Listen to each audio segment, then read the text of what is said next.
Oh, he's in. He's in. He's in. Yo, hurry up, bro.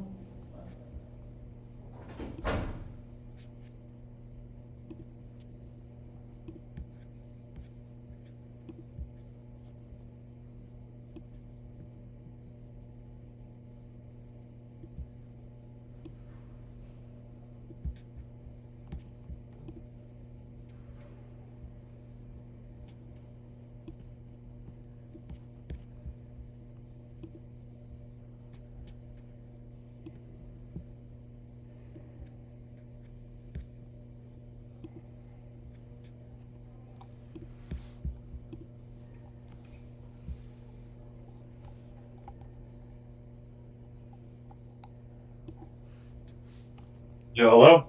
Hello? Hey, what's up, man? Yo, how's it going, bro? Pretty good, man. How are you? I'm pretty good, bro. It's been a while, my man. Yeah, I know. How you been these past days, I'm bro? super busy. What about you? Same thing? Yeah, I've been pretty busy too, my man. Very But good. I'm actually on spring break right now, finishing up the end of my spring break. And go back on Oh, Monday. What about you? Have you been on spring break too or no? um, no, I think it's next week. I don't know. Ah, okay. So it's I different don't from know you when said my spring college. break is. All right, for sure. Oh yeah. What about work? How's work been, bro? Super boring, bro. I got work right now. Not right now. In about an hour, 45 minutes. So, Okay, for sure. No, no, yeah. you know. Uh, well, I won't try to take make this meeting so long, but yeah. I mean, I actually wanted to introduce you to one of my business partners. This meeting, kind of go more in depth about like the business model and explain to you a little bit more about how it works, everything like that. Because I know the first time we met up, we met up at Starbucks. We talked a bit, kind of, explained a little bit about, myself. I got to know you a little bit more. And then, you actually finished the video and like the materials. What did you think about it? Yeah, it was pretty informative. Made me kind of think about my decisions and, choosing my major and stuff and where I really wanted to go in Mm, life. It's something I put thought into, but not in the right way I should have. You know, yeah, and yeah. the video kind of cleared up a lot. No, yeah, that's good. Yeah, yeah. So that's actually, my mentor, and he actually makes a lot of like informative videos, helps you with like your skill set, your mindset, and so he kind of does that just for us, to kind of help us out when we can't really like have all the time with him in the world. But yeah, I'm glad you like that, and I also I saw your notes. I saw you took some notes like that. But how you been, bro? I know you said you got like food poisoning. How you feeling now? Oh yeah, that was like just a 2 day thing. It's passed over, but yes, it's yeah, fine. For sure, for sure. All right, then yeah, I'm actually gonna let my business partner in. Let me see if he joined up. Sure.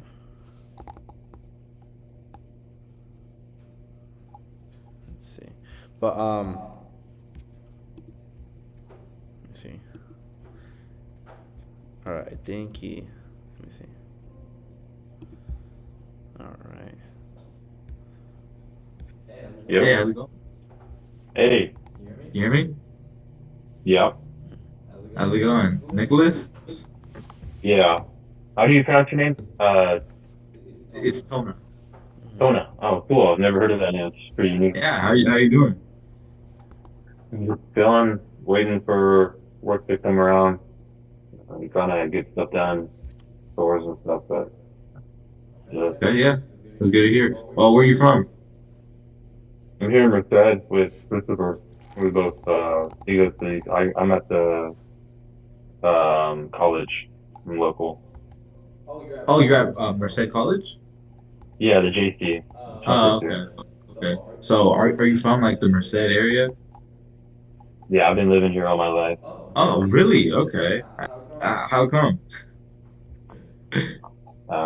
We just never Uh, moved, never been a moving um, around family. I see, yeah. 'Cause I hear from like most of the people that, go to Merced come from other places, especially that school, with Chris. Um, so I mean, Yeah, I mean, it's good to meet you. I know obviously I'm Chris's business partner. I don't know if he told you a little bit about me. But yeah, I don't know too much about you, so maybe you can tell me a little bit about yourself.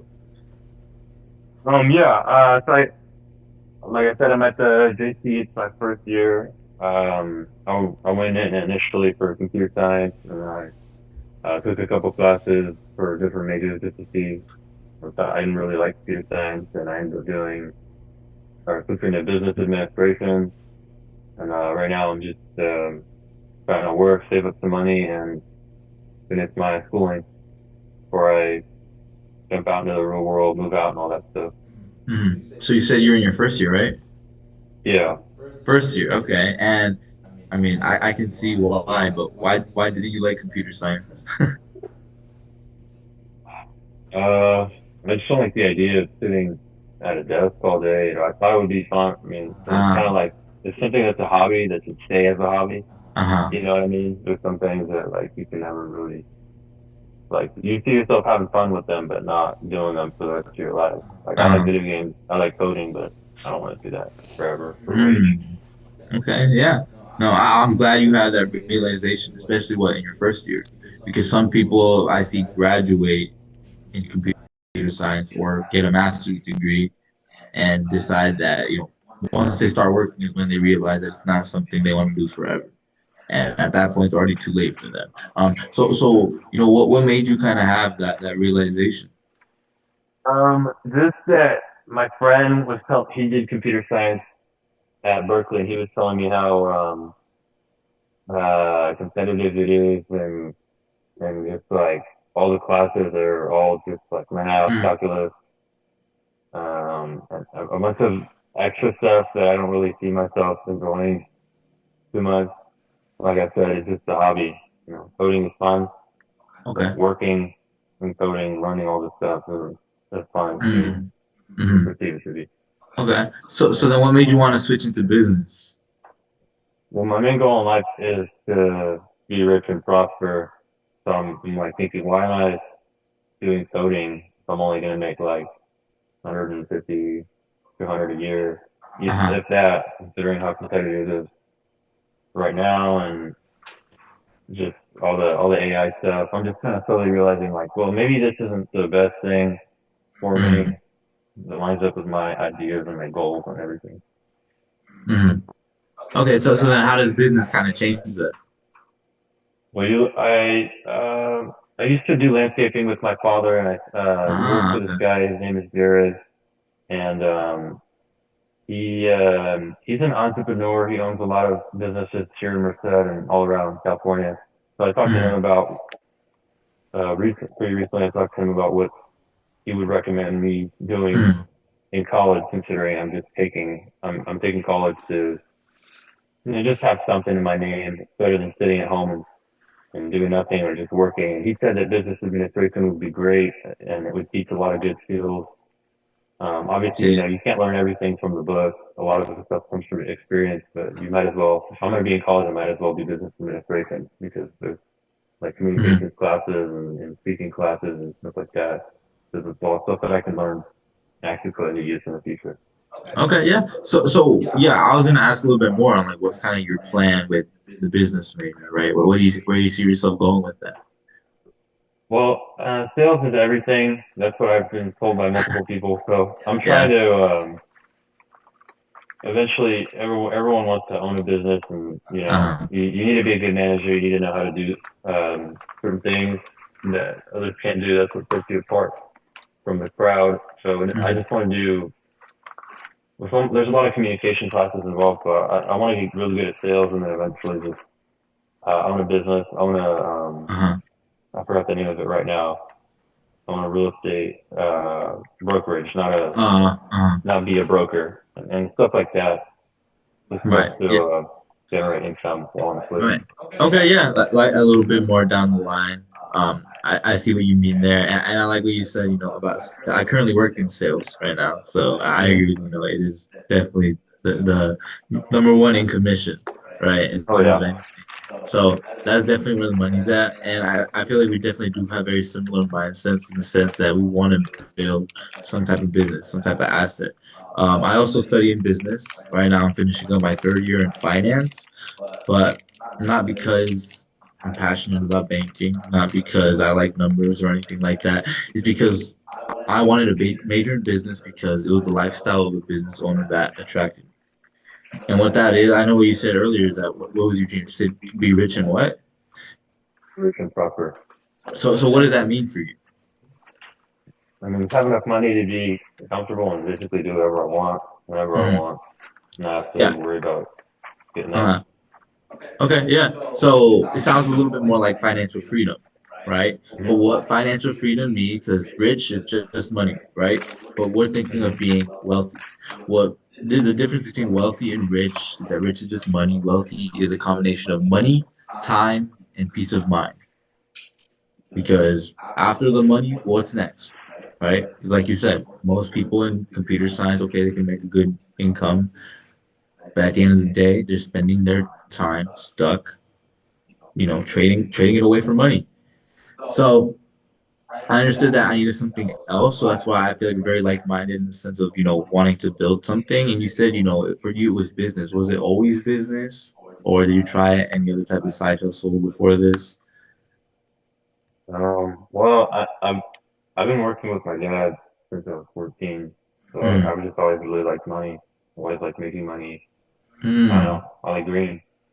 Okay. Yeah. So just working a lot. Okay. So I can tell you can work hard.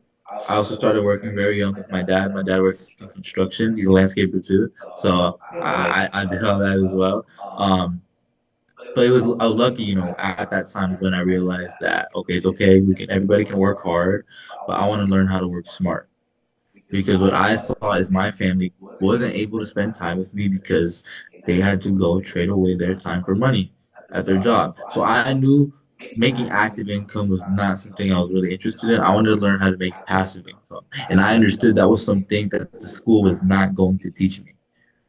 Because what? All they teach you here is how to be an employee, how to get a job. I was looking for Yeah. something a lot more than that. So to give you a little bit more context, I was looking for a different type of. I don't know if you heard Chris's story, but he's also the type of guy like me to try different things. For me, it was mostly day trading, investing. Those were the types of things I did, drop shipping, all the things I looked into because I wanted to learn how to make money while I sleep, while I travel. And obviously those things didn't really end up working out, which is why, when I got introduced to my mentor, have you heard a little bit about our mentor from Chris? Yeah, Phil, right?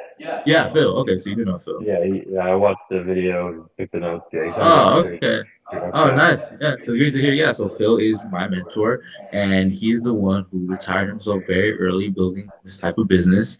And the reason I feel so confident learning from someone like him is because he already did it, right? Nobody here in this school is going to teach me how to build a business. I get taught business by teachers, by an employee, not by someone with a successful source of passive income. So I really had to question who is qualified to give me advice. It's not really anyone Exactly. that, right? Yeah. So if you're already familiar with, Phil and our mentor, I imagine you and Chris might have met up already. And you wanted to Yeah. learn a little bit more about our business model, right? So that's why I kind of want to ask a little bit if you were the type to, evaluate different business models, look into different things. But I mean, you can correct me if I'm wrong, but it kind of sounds like you're kind of new to these types of things, right? Yeah, I mean, me and my buddies did the same thing as you, the drop shipping, the Amazon Oh yeah. FBA, kind of the same route, but Okay. never So never really had anyone to like you guys have Phil. We never had right. anyone who told us. Yeah. I mean, regardless of what it is, investing, Amazon FBA, drop shipping, the two biggest reasons why someone fails is one, they don't have enough capital, which what we're college students, right? And the second is we don't have any guidance. We don't have someone who succeeded in that field who's showing us how to do it. So there's a reason why most small businesses fail. Most people start something like that and it doesn't really work. But what the thing I love about our business model is that it's something that, along with our mentorship, is easy for me to start. I actually started my business back when I was 18 years old in my first year of college. So my mentor always tells me that there's no such thing as the best opportunity, just the earliest opportunity. Because regardless of what asset it is, it's going to take time to build up. So I'm gonna go ahead and share my screen right here. Let me know if you guys can see it. Yep. Okay, yeah. So today we're gonna talk a little bit about, the business model. I said I imagine, right? You and Chris kind of met up before, is that right? Yes. And did you guys really talk too much in detail about our business? No, not really. It was more of like an introduction kind of thing. So And you understand why though? yeah, he said he was filtering. It was a filtering process to see who was Mm. qualified. Okay. Yeah. So yeah, essentially what we do is take people through a selection process because I mean, for example, like you and me here today, this is our first time meeting each other. I don't know too much about you, but what I kind of heard, from Chris is that you're someone that is looking for opportunity that might have some value. There might be some, benefit if showing you this type of business plan. And equally on your side is when you should be evaluating, is this something for you? Not just is the business model for you, or are we people you want to partner with? Because at the end of the day, like Chris probably mentioned to you before, is we're looking for a business partner. And to equally for you, you should be looking for one as well. So you want to look into these little things like who is Chris, who is Tona, what are they doing, what are they speaking, what are they promoting. So maybe just yeah, keep that in mind throughout the whole meeting. But equally, like I said, on our side, we also want the chance to get to know somebody because I don't know how comfortable I feel sharing specific details about my business with somebody that I don't know too much about, right? I don't know who they are, what they're looking for, how I can help them if they're going to be a good business partner going forward. Because I hear it all the time, when people tell me that they're serious about building an asset, and then what, fast forward a month, 2 months later, they disappear. So I have a high standard on who I call my business partner, which is why before we even get into talking about any type of business, I want to ask you this: what is your money blueprint? You know what that means? Like, what do I want to Uh-huh. do for money? Like kind of your plan for money, right? But let me ask you, how is that? Do you know how that's dictated, right? The four quadrants. Um, Okay, so you understand the four quadrants. So that's a little bit further down the line, but maybe taking a step back to a little bit more general, right? Let's say the four quadrants, right? Okay, so you read the wait, you understand the four quadrants, right? So you read Rich Dad Poor Dad? yeah, I did You read Rich Dad Poor Dad. Okay, so let's say for example, 95% of people find themselves in the E quadrant. How come? because they're afraid of pain. They don't. It's easy. It's what they're taught. It's how they're exposed to at a young age. It's just Exactly. comfortable. It was, yeah, exactly. It is easy. It is simple, right? People don't have to stretch themselves that much. But most importantly, it's what they were taught, exactly like you Mm. said. Because every single thing you were taught growing up is going to dictate your money blueprint. And so, what money blueprint is your subconscious belief on what money is, how to make it, how to invest it, how to spend it. And that's what will dictate your money blueprint. For example, you ever heard growing up that, maybe money doesn't grow on trees, or you got to go to school to get good grades, to get in a good college, to get a good job, to make good money. Like people always tell you that growing up, right? It kind of all gets fit into you. Same thing that I mentioned before, what I saw growing up with my mom, my dad go, sacrifice time away from me to go make money. So this money thing had to be something so valuable that they had to sacrifice time away from their child to go make it. So that's why when I grew up, I was someone who was lived very frugally, someone who didn't Mm. spend, too much money, right? Because I understood I had to spend a lot of my precious time to go make it. So I'm not just gonna go out and spend it, right? Um, so that's kind of how my money blueprint works. But compare that to someone, let's say, from a lot wealthier of a background, maybe someone that was provided a lot more growing up from their family, then their money blueprint is more related to how abundant money is. How, they were pretty much given a lot growing up, which is why they understand that money is something maybe, not as hard to make. So these are the types of people who have no problem going out trying to, take risks on their money, trying to go out and invest in different things. So Basically, what I'm trying to say, you kind of already understand is that everything you are fed into, growing up is going to influence your money blueprint. But when it comes to building a business in the B quadrant, it's time to change all of that. I see a lot of people, try and start a business with an employee mindset. And that's not something that's going to work out because people don't have the true idea of what entrepreneurship is. You said you watched my mentor's video, right? Which video was it that you watched? It was the 54-minute video. I took notes on it. It was Yeah, what was the why name of it? entrepreneurship. Why entrepreneurship, right? Because most people, what's it called? Yeah, because most people don't have the right mindset when it comes to getting an entrepreneurship, and that's more evident when we talk about, the cash flow quadrants. But before we even talk about that, how do you understand which quadrant that you want to be in? Like, let's say, let me ask you right now, out of the four, well, that's the next step right here. Which quadrant are you in right now? I'm in E. I mean, I gotta go to my job in an hour and a half, so Oh yeah. I've been eating all my Okay, life. so there you go. Yeah, no, same here. Like I said, 95% of the world, right? But where do you want to be? Everyone wants to be in the investment quadrant. Oh yeah. Wants to be a shark Right? Okay, so let me ask you, why do you want to be an investor?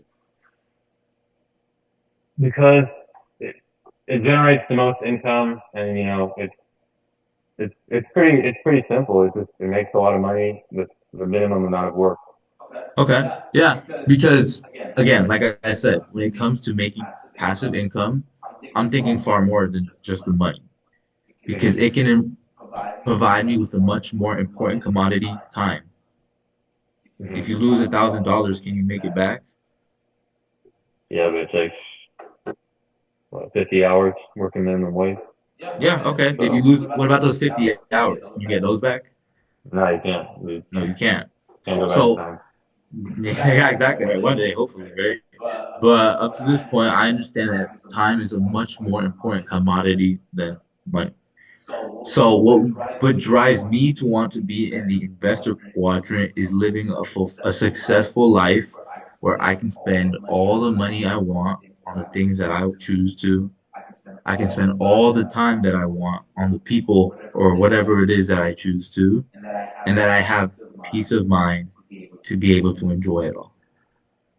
So most people don't even understand, what quadrant they want to go into because they don't understand what is their end goal. What are they looking for? And this is another important thing that I look for in a business partner because everybody knows that building an asset takes a long time. And what I see from most young people nowadays is that most people are not willing to delay that type of gratification. Everyone is looking on how to get rich quick, right? Which is why they go into like drop shipping, right? And Amazon FBA Yep. and things like that. But the truth is, there's no such thing as getting rich quick.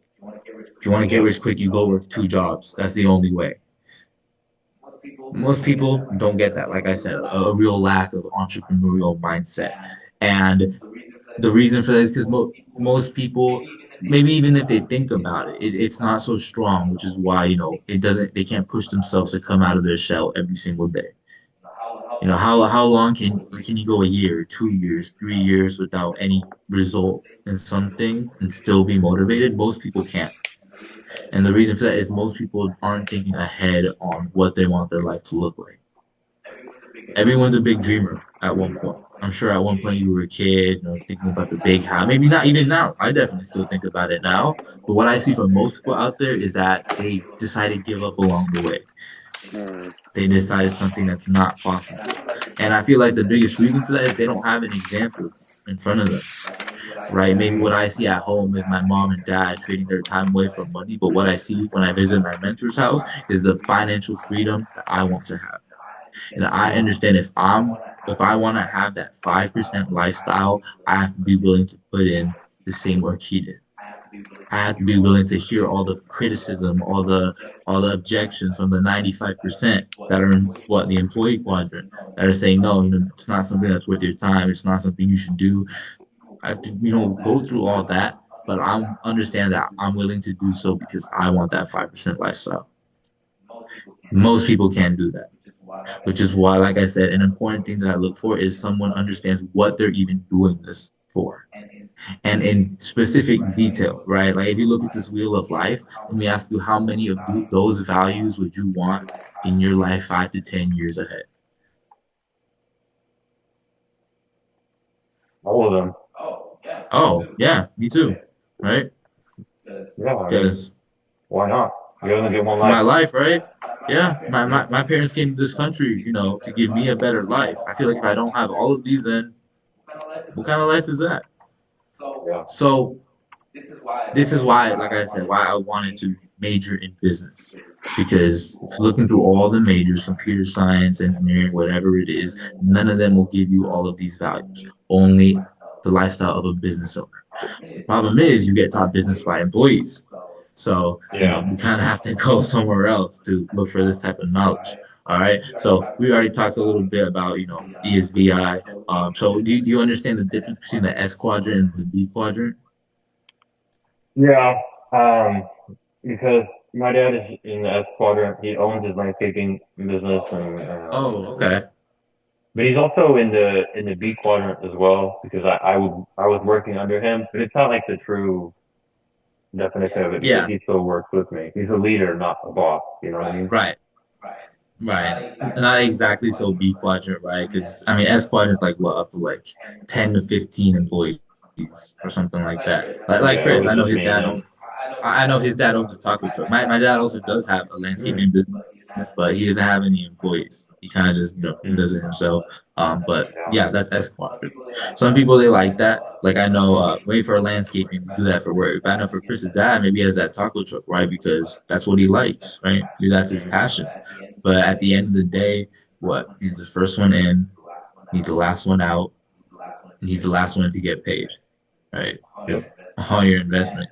And, even if he does sell, the best tacos in all of California, he's going to be stuck there selling them, making them, if he can't teach someone else how to do it, which is why I understand making passive income is only in the B quadrant. My favorite example is what? Steve Jobs. He's been dead for a long time, but every single year they still come out with a new iPhone. Mm, Wow, that's a sustainable business, right? Is because the thing about Steve Jobs is he didn't know everything about his business. He didn't know everything about the software development, the manufacturing, or the marketing or everything. But the people that did work for him, he didn't build the business around himself. He built his business around a system that can operate while he's sleeping, a system that can operate while he's on vacation, visiting his family, focusing on another business or whatever it is. And that's where, obviously once you're able to scale it up, that's where passive income comes in. The difference between active and passive income is that you, me, Chris, everybody else in this world, we only have 24 hours in a day. No one has 25, no one has 23. But the crazy thing is, some people are able to do more with those 24 hours than maybe we are. And that's because it's not just their 24 hours, their 24 hours, they're leveraging other people's 24 hours. So that's why I want to be in the B quadrant. Right? I want to be in investor quadrant as well. We're not going to talk too much about that because obviously not you need money to make that's money. far down the line. Yeah. Yeah, it's far down the line, right? Everybody starts business for a different reason. For me, it's to just have enough capital to start to live off my investments. That's what I want, right? Some people love the legacy and impact of it. For me, I just kind of want to, start investing, right? But obviously, I understand that it starts in the B quadrant. So, real quickly before we get into that, why people don't talk about passive income again, you're kind of just told not to. Nobody ever told you like, hey, Nicholas, you have to go make passive income, right? He just told you to go focus on school, get good grades, get a good job. That's all you were told growing up. It's not a subject in school. I got a funny story for this because I always say that I was the one that wanted to major in passive income because back in my senior year of high school, I didn't know what major to pick. And I was asking my teacher, he was helping me. And during that time, he asked me, what are you passionate about? What are you interested in? During that time, I was day trading. So I told him I wanted to know which major taught me about the stock market, which one taught me how to invest.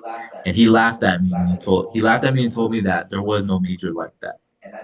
And at that time, I kind of, brushed it off a little bit, but, reflecting back in that now, so in some way, I wanted to major in passive income, But even if I had the awareness, if I had the will to do it, it wasn't offered.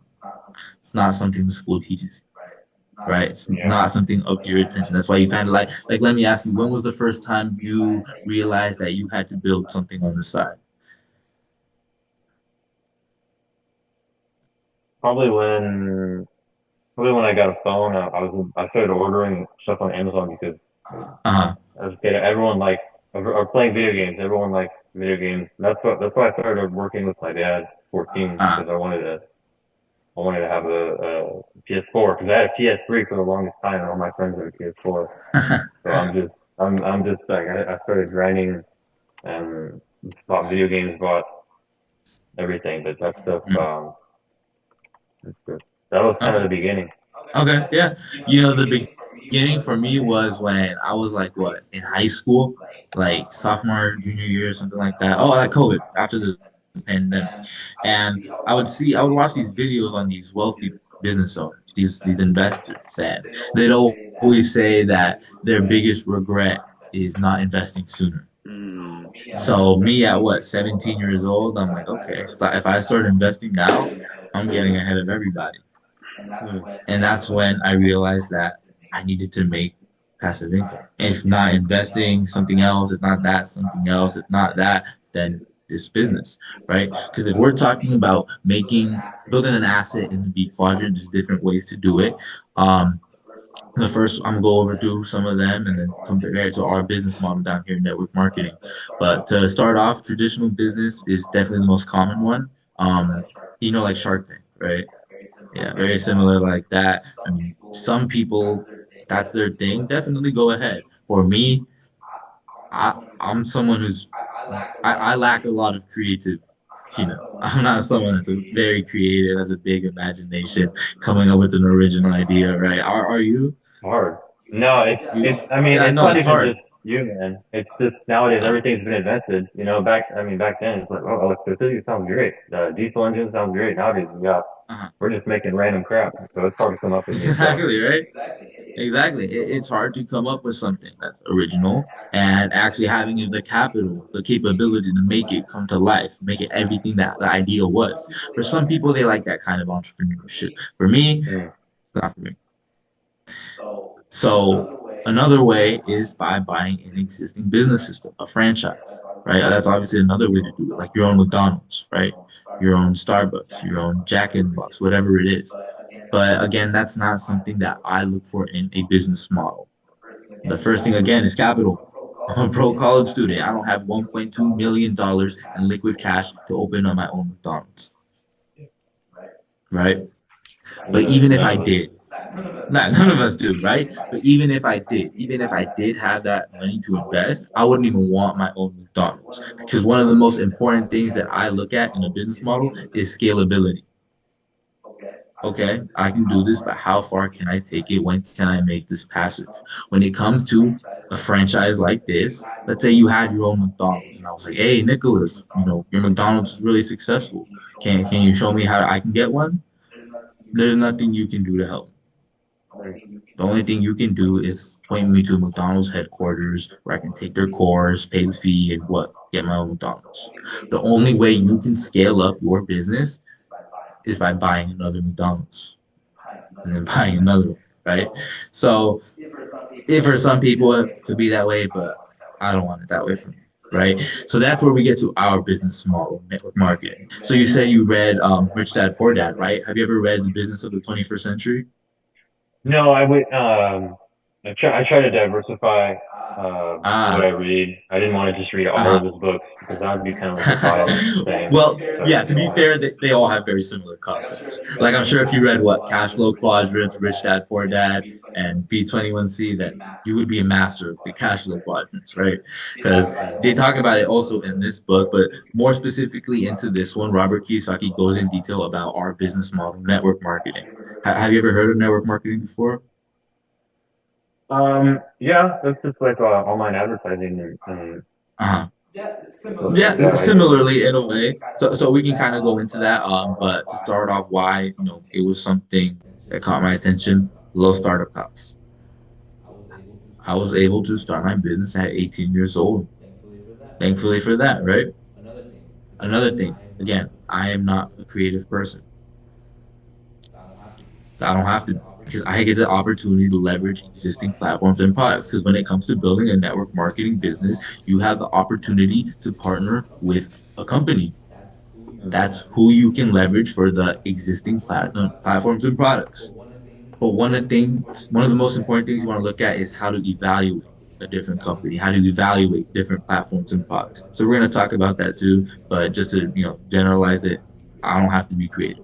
I don't have to worry so like that's the thing about dropshipping, right? I have to always worry about what's trending, what's in demand right now. And if you're not able to Yeah. sell it, you're stuck with everything, right? Oh, yeah. Yeah, exactly, right. Well, what was it for you? For me, it was like fidget spinners, We little did. things like that, right? Yeah, we did. It was for the FBA thing. We did ski masks. Yeah.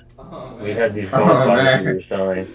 So we had a Yeah. bunch of different ones, and they were all right. But then we had to keep lowering the price because they kept like declining in Uh, popularity. And eventually it was so funny. We had to pay Amazon to get rid of them, like to right. just go in the back and throw Yeah. the rest of them in the dumpster. It was like a Uh-huh. $50 fee. I was, oh my god, no, we can't do this.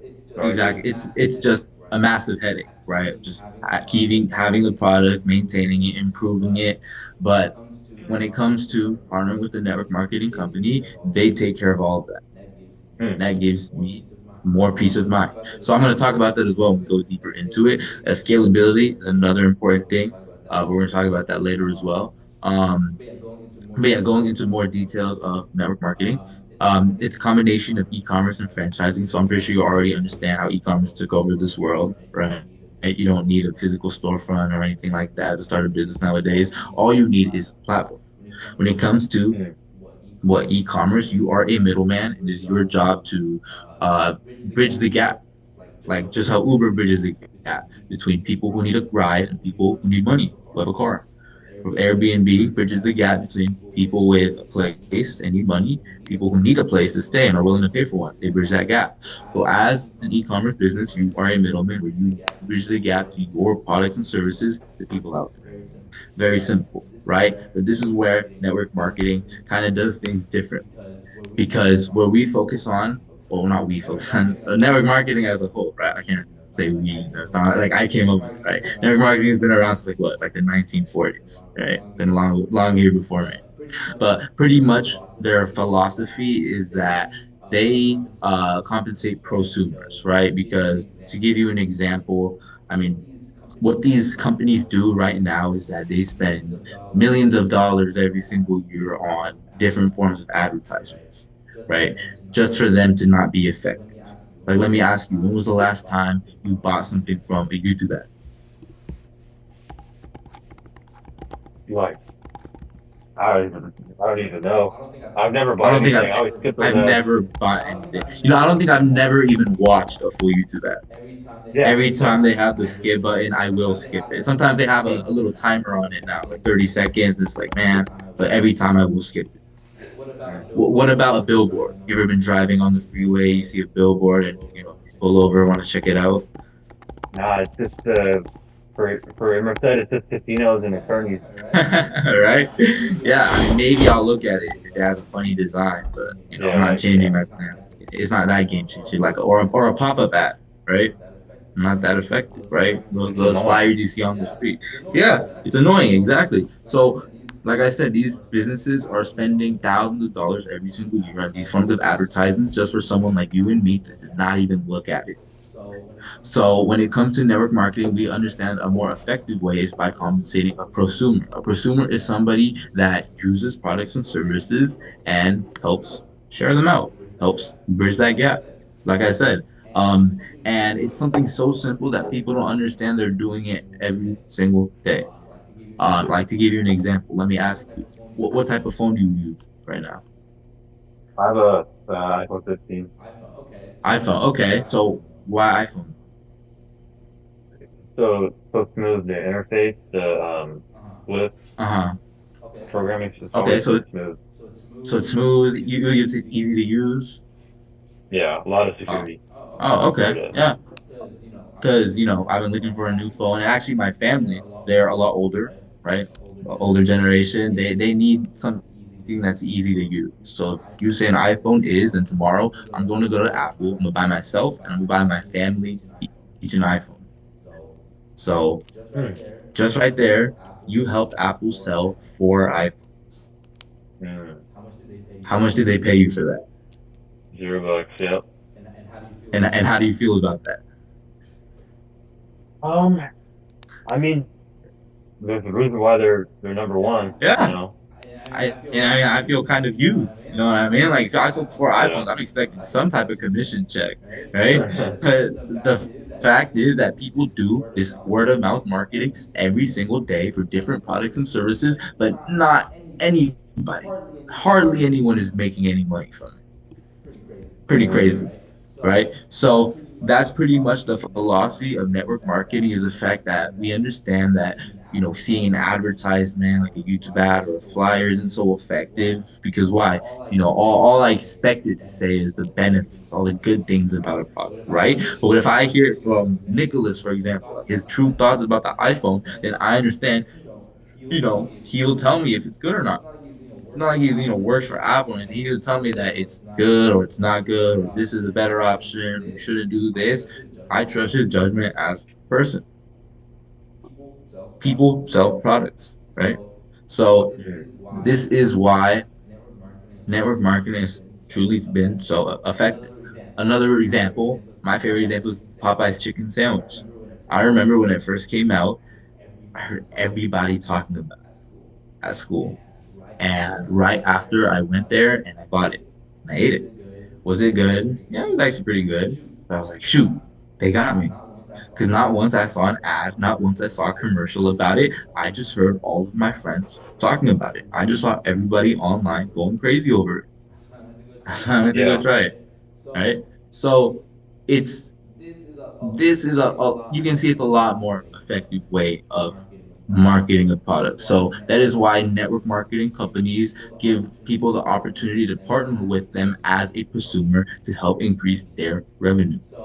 So now you can understand. Does that kind of make sense?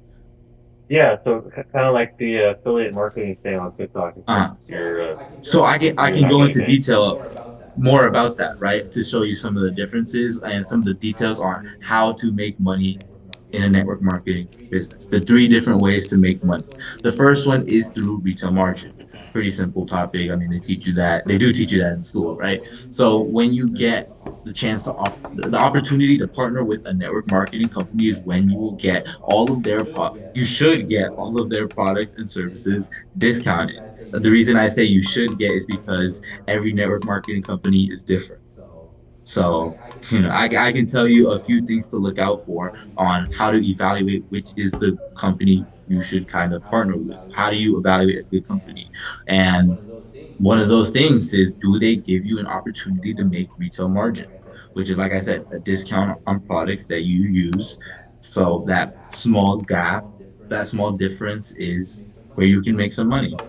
So this is only effective depending on another important factor that you should look at to determine a business is their products and services. Not just what they are, but what is the quality of them.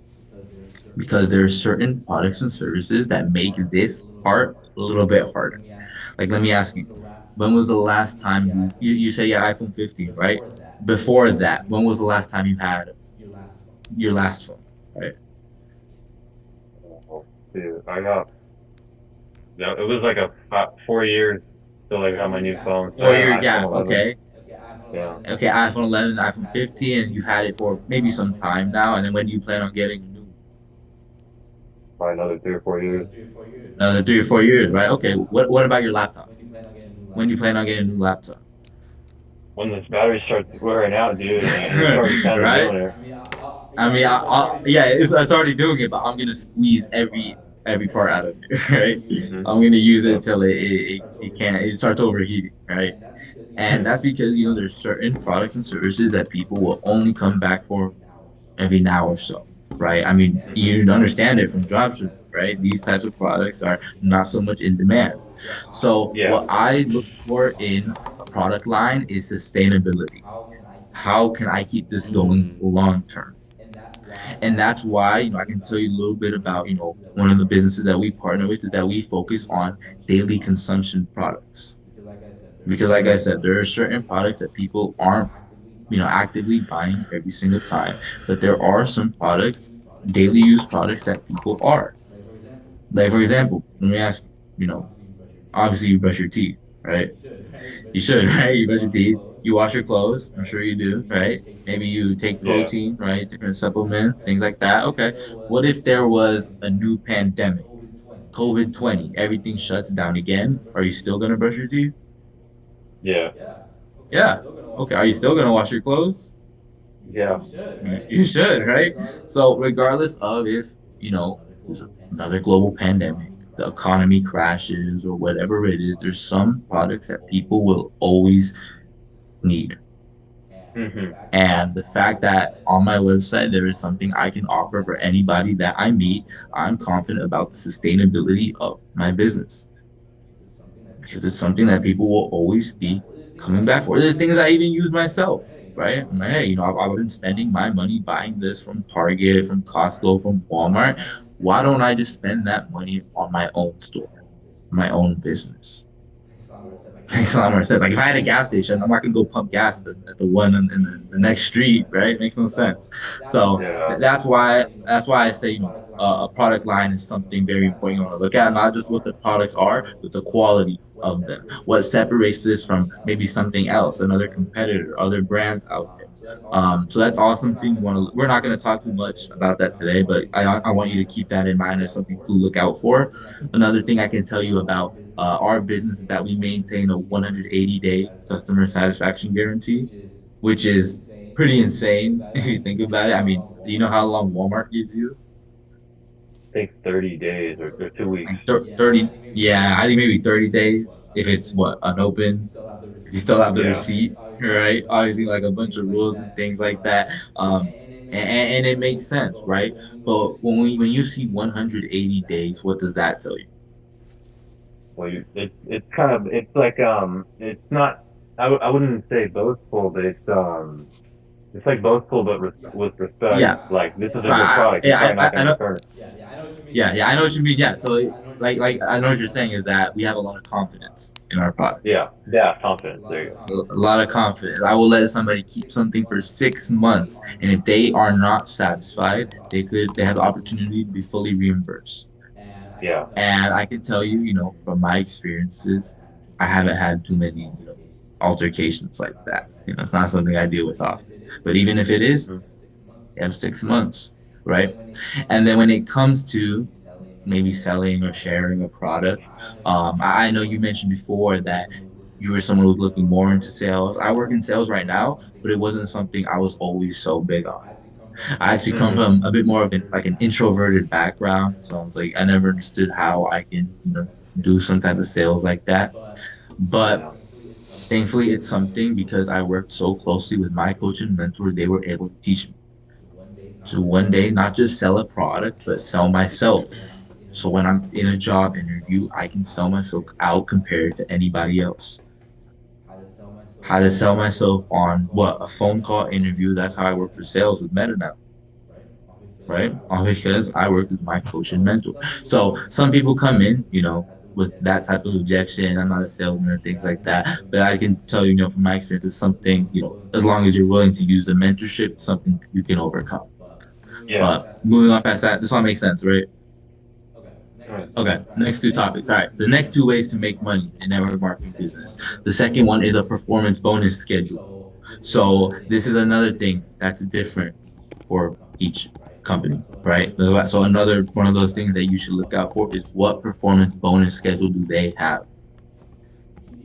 You ever been working, well, I say from my experience, you ever been working and like you see your coworker, like there's a big rush and you see your coworker on the side on their phone or Yeah. talking to another coworker. And it's just like, what are you doing, man? Come on, can Yeah. you help out? It makes you mad. I'll go complain to my boss. But at the end of the day, I understand it doesn't matter because we both get paid the same. Yeah, that's, Yeah, I'm like, dang, maybe I should have been the one on my phone, right? yeah. It doesn't But matter if I run to my car to deliver the pizza or if I'm exactly, it doesn't walking. matter if I put in 100% effort every single day. If I put in 2% effort, I will still get paid. That's And right. I never thought that that was fair, which is why I'm so thankful that when it comes to our business, it's paid based off performance, not by Mm. position. What does that mean? Is that if this is something that's easy for you, that you're better than me at, that you're better than Chris at, then we're not the ones that are going to tell you you won't make more money than us, right? Pretty fair opportunity, right? But when it comes to that performance bonus schedule, like I said, there's different percentages for different companies. So that's something very important you want to look at as well when you're seeing different business plans. The third way to make money. So all what we just talked about, number one, number two is more on the active income side. Like what that doesn't really separate itself from like other traditional e-commerce platforms. But the way we're making this passive is through the leadership bonus. The third way, the franchising aspect. What does that mean? Um, it's essentially what a royalty fee. Because as you know, right now you're going through a selection process, right? To kind of understand, is there a possibility we should be business partners? So if somewhere down the line it ends up working out, our values align, we see each other doing business long term, is where we will help you get started, grow your business, and that is where we can benefit from you. Because what we maintain is a win-win situation. So to kind of give you a little bit of a reference point, let's say, Chris showed the business opportunity to you, he would be the one to get maybe let's say 6% royalty fee from your business. But it's a win-win situation. Let me give you a little example really quick. Let's say you were going through a process, right? You understand that? You're going through it. Let's throw that all out the window. Let's say you're done. You launched. You finished the process. Congratulations, big party and everything. Let's say you got started right now. You signed up. You got access to the platform. You got access to all the products and services. How much money do you think Chris made?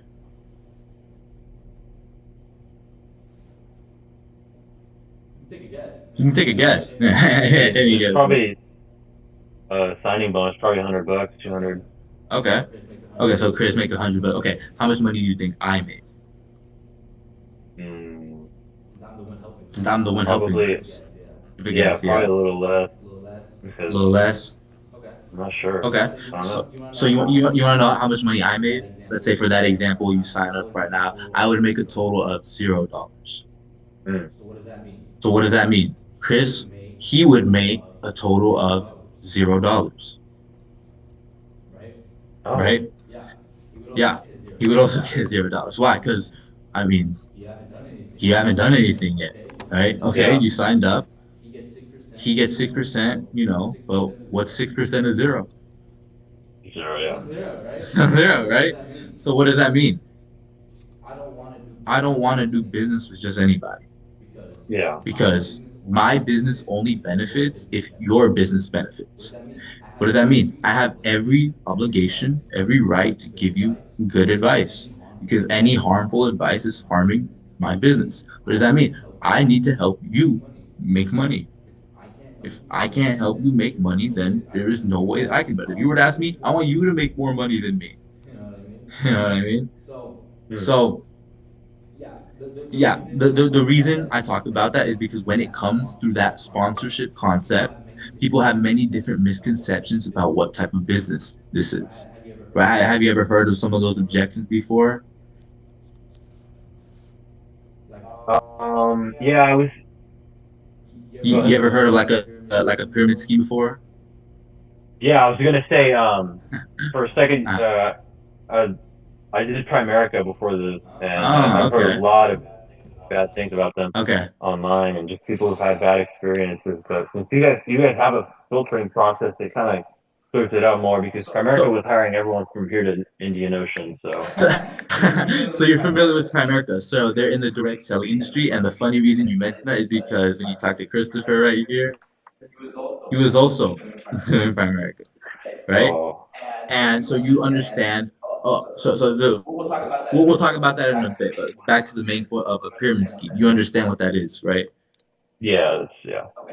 Okay, it's an illegal business where a person at the top makes the most money and the people below don't have an opportunity to. So, Hmm. do you have any experience with, well, you said Primerica, right? But no, I also have experience with a pyramid scheme. Not exactly Primerica, but it was back in high school. Um, it was I played football back in high school, and it was during the off season. One of my old teammates, he came up to me and he was like, Tona, guess what? If you give me $500, I promise you, I will triple it in 2 weeks. You think I gave him the money? I mean, I would have probably. I So You would have. Okay, I didn't. You know what I mean? Because what, yeah. $500 triple it in 3 weeks? I got questions. Like, how is he gonna do that? There is no way that is real. Right? I'm not just gonna blindly hand away $500. I wanted to learn more, but he wouldn't tell me more. So what? I didn't give him any money, but some people did. Him and all the Hmm. people that he got to give him money, they found out that they were getting scammed. Yeah, and Yeah. when they found out, they all quit, and the whole thing fell apart. It was gone, just like that. So that is what a pyramid scheme is. And Yeah. what the reason we talk about that is because this is what people have, like I said, different misconceptions when it comes to the sponsoring concept. But we want to make it clear how exactly, this is different. Because if I wanted to get you started, or if Chris wanted to get you started in his business, he would have done it last time, Mm. right? Yeah. If he wanted to take your money, he would have asked you last time. Oh, let's talk about money then. How much has Chris charged you so far? $0. $0. Oh, really? I'm surprised. He's that type of guy. But no. But seriously though, with our selection process, if anybody asks you for money, you should consider that a red flag. Because I can tell you right now up front, there is no reason anybody should ask you for money. There is no reason you should pay for anything, right? Because you're not really knowing what too much of anything is about, right? So Yeah. like I said, we're not just looking for anybody to get started because the only way I can benefit is if I help you to benefit. So I need to understand, are you someone that's willing to honor their side of the partnership? Are you someone with good attitude? Are you someone with the willingness to learn? Because only if they meet those standards, then I'm willing to partner with them and help them scale up their asset. Because if they don't meet those standards, then they're not gonna, it's gonna be hard to do that win-win situation. But anyways, Yeah. back to the pyramid scheme topic, which is kind of funny because people don't look at their job as a pyramid structure, right? Like, okay, I asked them, do you make more than your manager? No. Does the manager make more than the boss? No. Does the boss make more than the owner? No. So it's kind of funny, but no, that's completely different. Um, but you want to understand what are those things to look out for to understand, is this an illegal business model or illegal? Just like you can compare it with Primerica, because the number one thing, the most obvious thing that you should look out for to understand is, how does that business make their money? What is the primary source of income? Because we're talking about a real business. Obviously, the primary source of income should be through sales of products and services. But when it comes to a pyramid scheme, their primary source of income is through recruitment. Mm. Hmm. So if you look at Primerica, for example, what do they sell? Life insurance, right? And I mean, if you're talking to young people, how willing is a young person to buy life insurance? Yeah. Not much, right? So I can't imagine that's a company that's making so much money from selling insurance. You know how they are making money though? By recruiting people and making them sign up and pay for a fee. Did you pay for any type of fee when you were doing that? Yep. It was like 200 bucks, and then they have you do like 25 a month thing, and then you just forget about it. Yeah, go ahead, Chris. Yeah, so for me, I actually they charged me like what it was like an upfront like over $100 fee, and then just like you, $25 a month, like that would keep coming out of my bank account, and I was like, man, like why did I do this? And then, I actually got, introduced to this amazing opportunity. So then I was kind of doing both of them, but I ended up just, quitting Primerica because I'm like, why am I paying, to learn about something, when I was able to learn about the whole process and not pay a single dollar. So that's when I kind of made my decision. I was like, all right, you know what? Let me not do Primerica anymore. Mhm. Yep. Yeah, no, thanks for sharing that, Chris, because that guy went through it, right? Just like you is in America. So that type of business is making their money through recruitment. So let's talk a little bit deeper about that. Let me ask you right now. I mean, this is the time. I mean, we're talking about a serious topic. It's time if there's any questions or concerns, we should talk about it now to clarify. Let me ask you, up to this point, have you felt recruited?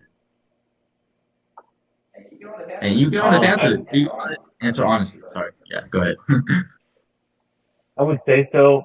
Chris was Mhm. putting a lot of effort into trying to get us to meet up again. So I would say that Okay. we share a lot of the same Okay. values from Mhm. like from my perspective. So at the end of the day, you said yes, right? And if we were being technical, that would be correct. It's recruitment. But let me tell you a little bit about it because recruitment has that negative connotation when it happens every single day. Your Mm. job recruits you. Your school recruits you. Let's say right now you got recruited. Okay. The question is not about recruitment. The question is what comes after. Because when you get recruited by your job, you still have to go to an interview. When you get recruited by your school, you still have to submit what? Your transcript or those essays for the UC, right? Yeah. And let's say, okay, right now you've been recruited.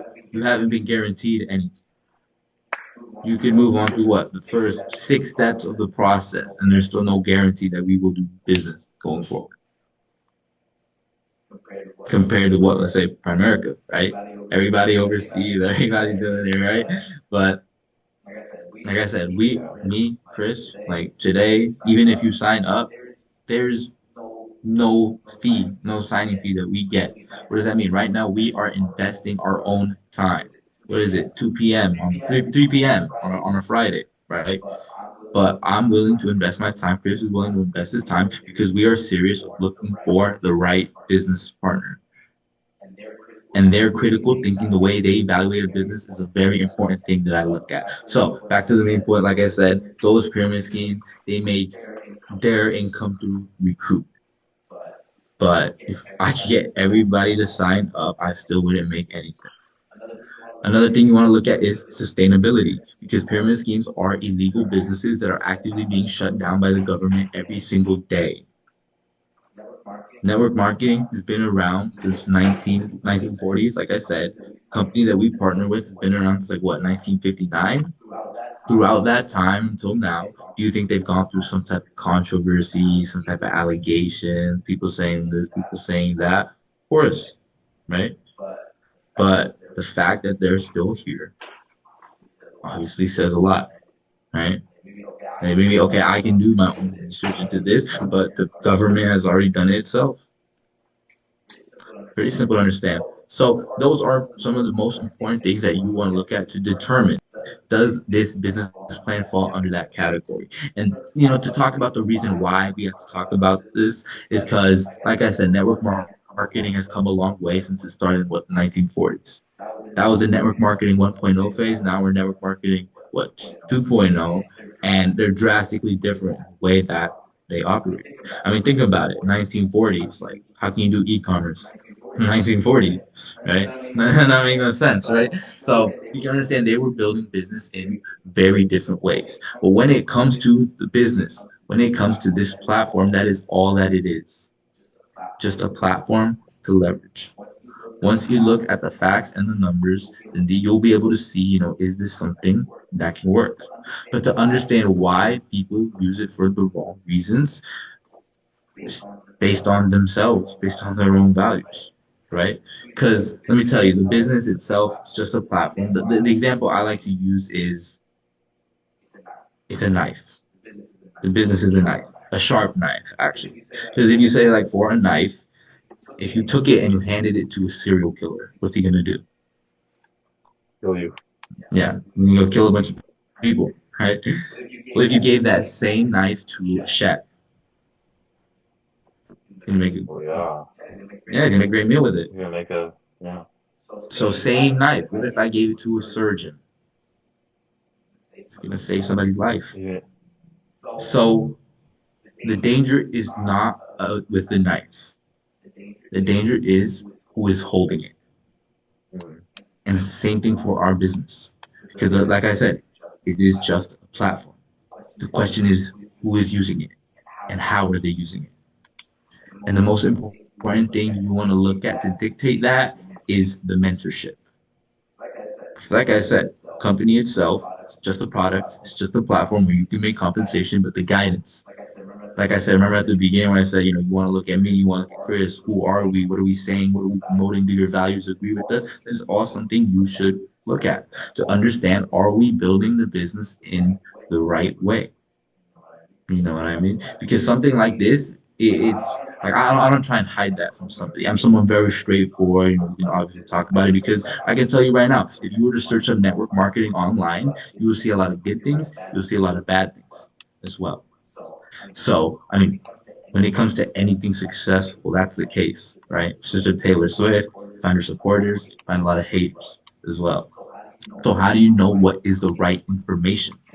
Again, one of the things I look at in a business partner is somebody who evaluates a business based on facts and numbers, not opinions, right?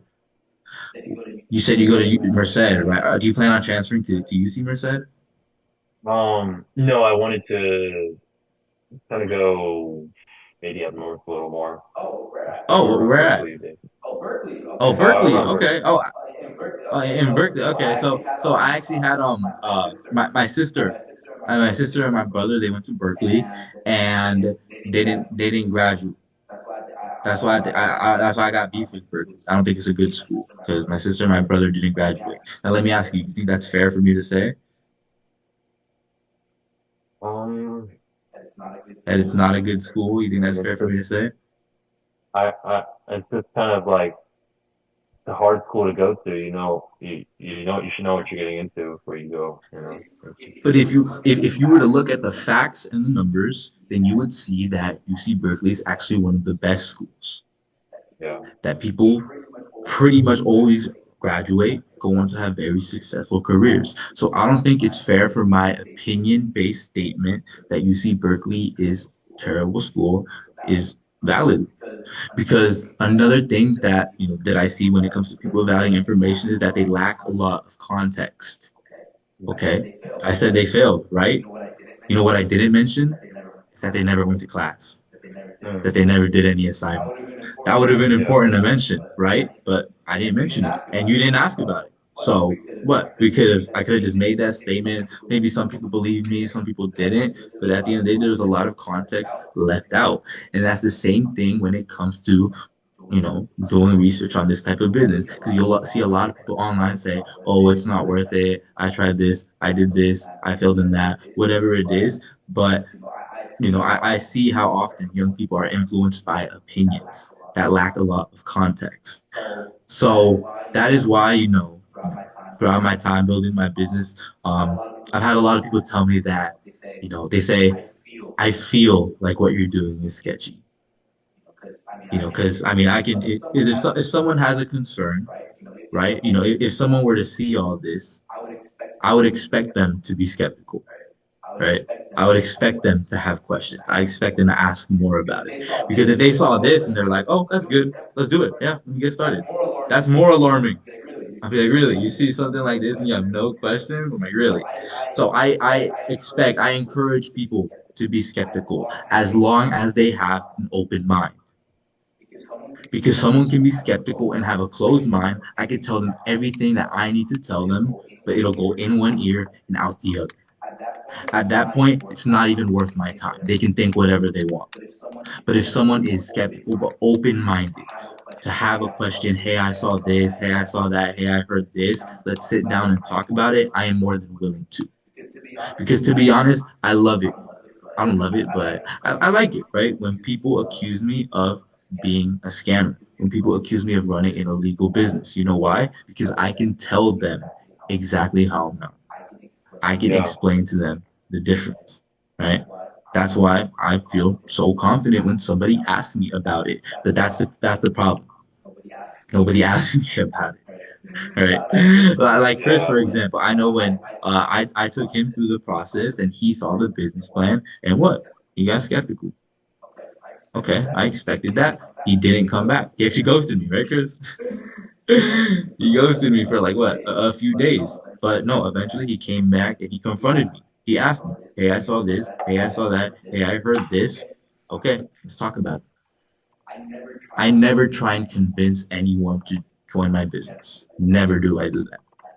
I simply tell them how it is, show them information, and I want to see how somebody makes a critical decision, how they evaluate a business. What are those things they look at?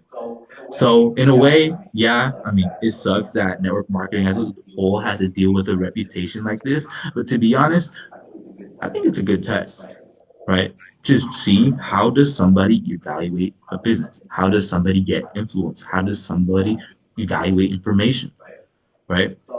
So, I mean, that's pretty much some of the things you want to look out for. Let me ask, do you have any questions right now after seeing that? Yeah. I'm still not too sure just what the business is, honestly. Like, what is it you Uh, guys exactly do? That's right. what that So, was the most confusing thing for me. Like, okay, I so don't even know the name of your business. right, like I said, because today we're just talking about the business model. Hmm. And like I said, there's many different network marketing companies that you can, look to leverage. But if you were curious to learn about the one that we partner with, which is actually the next step in the process, where we'll get the chance to invite you to see our business plan. And there, like I said, I'm not gonna convince you or anything. I'm not gonna try and, show you that this is the best, this or that. I told you throughout this whole meeting, I hope you were paying attention on what are those things you should look out for. So when you see that business plan, sure, it's a cool environment. Sure, go ahead, you're at a business meeting, but I want you to pay attention for those things. Hey, Tona said look out for that. Tona said look out for that. That's how you can understand what exactly the business entails. So if you were serious about learning more, actually understanding how our business works, what the products and services are, how the compensation works, what's a possibility with this business, what mentorship do we follow, then in the next step, you'll get the opportunity to see that at one of our business seminars. Does that make sense? Yeah. So today I'm just kind of giving you the basic rundown on what the kind of business model looks like. But like I said, I hope you took notes on what are those things to look out for because when you see not just our business plan, but any business plan out there, those are the things you should look at.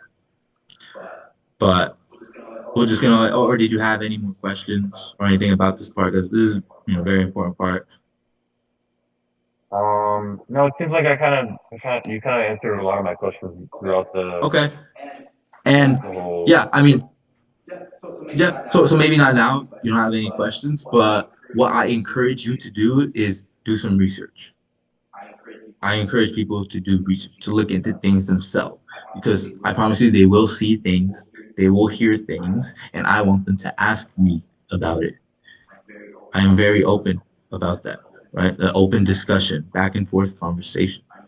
I encourage people to do research, but like I said, the one thing that kind of makes me like uneasy about young people is how they evaluate information, how they're influenced. So, um, like I said, I encourage you to do some research. Whatever questions that come up, whatever concerns that you have, feel free to ask at any time. And, as long as you have a good attitude and open mindedness to hear someone out, we'd be more than happy to sit down and explain things to you. So moving on past that, just the last few slides, just really quickly, pros and cons of network marketing. Obviously, pros, low startup costs. Again, no upfront cost at all, right? I started my business at 18 years old. Flexibility, like when it comes to building this type of asset, it's not something that's supposed to interfere with what you currently have going on. Like I know Chris right now, what student works, he's part of that one of your clubs, right? He's like the leader of the club over there, Merced. Or yeah, I know he's got a lot. He's got a girlfriend as well. Oh, there's a lot of time there, right? But I know he still makes time in his day for his business. Me as well. I work two part-time jobs. I go to school, still find time for my business. Some of my business partners, full-time workers, professionals, still find time for their business because everybody has, like I said, those 24 hours in their day. You can't, the only thing you have to make the time for it. You know what I mean? Whatever time that you had, you really have to be time efficient. But that's something we can talk a little bit more down the line. But like I said, it's not something that's supposed to interfere. So what? Like if your school starts going down or your work, your budget, or whatever it is, that's not something that's supposed to happen. You know what I mean? Potential to scale a big business, like I said, scalability is a very important factor. Every network marketing company has, different compensation plans, which is why scalability is one of the most important things you want to look at. Some some businesses only allow you to franchise out a few times, but I can tell you for ours, it's unlimited. I mean, who would want a cap on their income, right? Makes no sense. And the last thing, and definitely one of the most important things you want to look at, like I said, is mentorship. Because the business, okay, the facts and numbers say that it works, but to want to know if it's used in the right way, you want to look at the mentorship. So, like I said, not just me and Chris, but anybody we introduce you to, any meeting that you go to, any business plan that you see, you really want to look closely into those things. And then in the cons, risk involved. I mean, well, that's super obvious, right? Any type of business, there's risk involved. And I hate when people say like not building a side hustle is safe. Like just going to school is safe because I'm like, okay, you can graduate, but does your degree guarantee you a job? No, right? Actually, it's very hard to get a job nowadays. So I don't see why that's not risky. It's kind of funny, right? But yeah, again, it's fairly obvious. Another fairly obvious thing, how to get rich quick opportunity. There's no such thing as that. Um, we're getting rich slow, right? Getting rich slow and sustainable. Very important thing. Loneliness and criticism, that's something I talked about earlier. If you want that 5% lifestyle, you cannot listen to the 95%. A lot of the time I heard from people close to me that what your business is not going to work, this type of business model doesn't work, you're going to fail, you're wasting your time. And obviously, it hurts coming from, some of the people that you love, some of the people that matter to you the most. But at the end of the day, I understand that these people are not qualified to give me information, to give me advice. Because I ask myself, where are they going? I wanted to learn how to live paycheck to paycheck. I would go ask my dad. If I wanted to learn how to get stuck in car payments, I would ask my friends. But no, that's not what I want. I want to learn how to go live financially free, which is why I don't listen to anybody unless they have what I'm looking for. That's why I have a high standard on who I call my mentor. But yeah, other than that, time and effort required. I mean, like obviously, right? Everything requires time and effort. But yeah, last slide. This is what our selection process looks like. So, like you mentioned before, like, we know a little bit more about the company that we partner with, what exactly the product and services the business is. That is what you'll see in step three. This is where our business seminar, we invite a speaker, different speakers from all over the country to show the business plan. And we usually have them on Tuesdays. Our next one will actually be on Tuesday. Is where you will be able to invite you to our business seminar and you'll get to see the business plan for the first time to look out for those things that I mentioned earlier, right? And throughout the rest of the steps, we'll talk a little bit more about partnership expectations and different things like that. But yeah, did you have any questions at this point? No, I did like the mentorship thing though. Like I'm glad that that's a big part of your business because you know Mhm, like we were talking about Primerica earlier. There's no, mhm. it's kind of just throwing you in the water, you know. Yeah, right. Did you guys have like mentorship there, like someone that was guiding you, that was teaching you? No, we just had a dude. Um, he was kind of just like telling me Yeah. a bunch of stuff, and I'm like, it sounded like it was too much from him, and then he told me like that he makes like on average like 50K a year, and I'm like, Uh, dude, like uh-huh. he's been working there like 11 years, and he makes 50K a year, and I'm gonna have this guy teach me how to do it, like, dude, that's like Exactly. Right. $21 an hour full time. Right, exactly. Like Chris said before, right? Or I not what he said before, but I know he told me before. The guy that was teaching him, right? what his name, and then like, it was some old guy, right? I don't know what he was doing. But for us, like I said, I have a I have a high standard on who I look take advice from. So Yeah. the one thing I ask them, the one thing I look at to determine if I can call someone my mentor is do they have what I want. They don't, you're not qualified, buddy.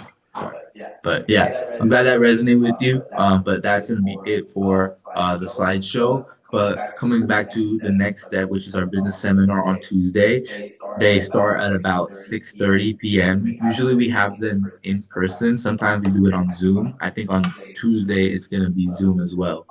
Um, and I just want to let you know that we do maintain the business formal dress code for those meetings. And I was seeing if you were free on Tuesday to be able to attend. For the Zoom. Yeah. Yeah, I got. Yeah, I don't think I have anything on Tuesday, Mm. so yeah, I'll be there.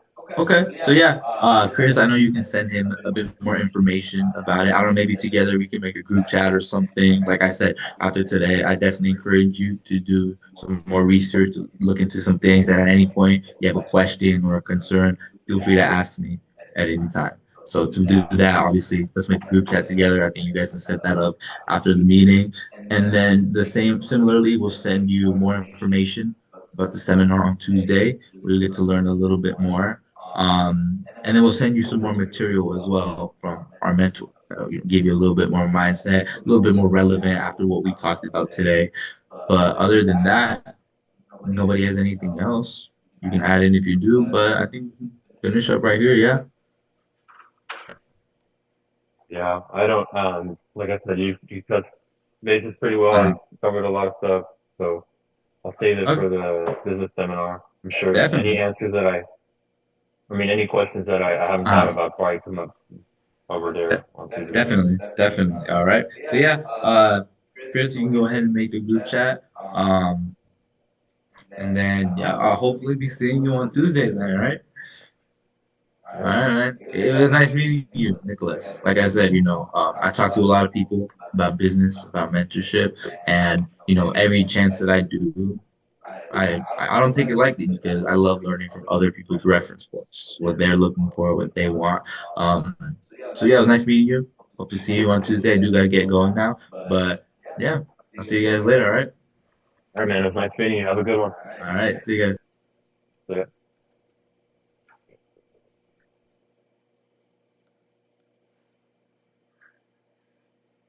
I didn't even talk. I just ended it. I was gonna. Should I chop it up with him?